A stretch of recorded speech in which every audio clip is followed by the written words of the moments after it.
আল্লাহ তাবারাকা ওয়া তাআলা বলেন, কুতিলা আসহাবুল উখদুদ।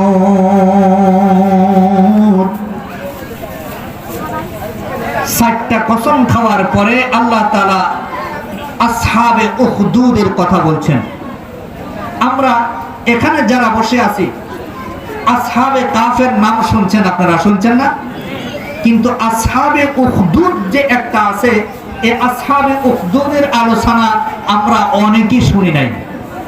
কথা বলে না, শুনছেন? অনেকে শুনেন নাই। সে আসহাবে উখদুদ কি?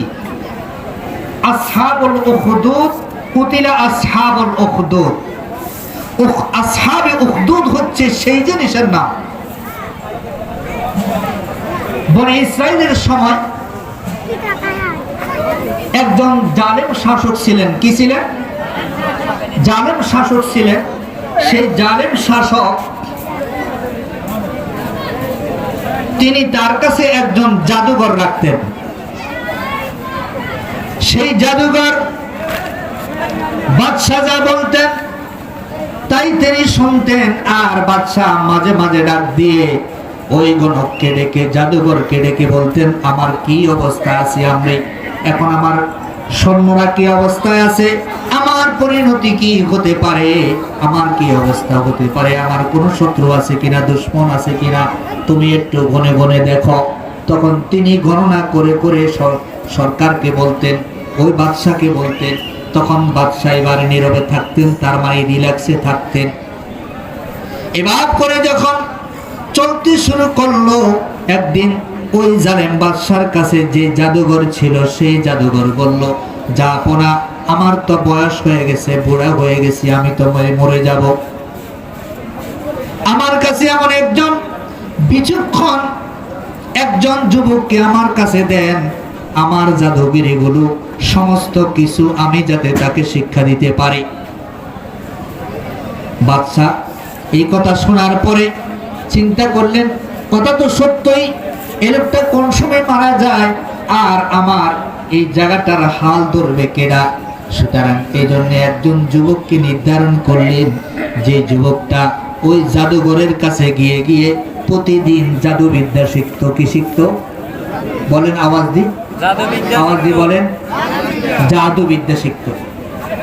এই জাদুবিদ্যা শিখতে যখন যাইতো, মাঝপথে একজন ফাদ্রি হুজরাখানা ছিল, ফাদ্রির বাড়ি ছিল, সে রাস্তায় যখন যাইতো, ওই ফাদ্রির কাছে কিছু সময় তিনি বসতেন।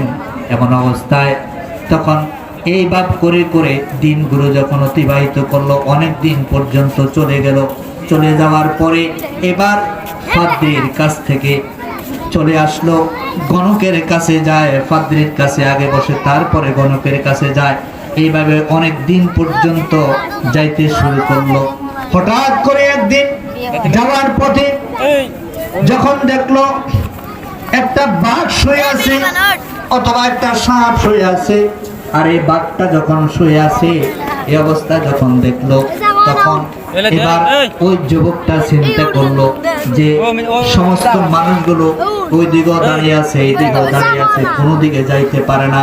তখন তিনি একটা পাথরের টুকরা নিলেন, ছোট একটা পাথরের টুকরা নিয়ে দাঁড়িয়ে আছেন, আর বললেন, ও আরশের মালিক আল্লাহ, তুমি যদি আকাশের মালিক হয়ে থাকো, তুমি যদি জমিনের মালিক হয়ে থাকো, আর তুমি আমাকে ফাদ্রি যা শিখিয়েছে তা যদি সত্য হয়ে থাকে, গণকের কথা যদি সত্য না হয়ে থাকে, তাহলে তুমি, আমি পাথরটা নিক্ষেপ করব, তুমি বাঘের মধ্যে যা, বাঘের যেই জায়গায় তুমি ফালাও, ওই জায়গায় ফালাইয়া বাঘটাকে ধ্বংস করে দাও, আর সমস্ত মানুষগুলো যাতে সুন্দরভাবে যাতায়াত করতে পারে, তুমি রাস্তাটাকে আল্লাহ সহজ করে দাও। সুবহানাল্লাহ।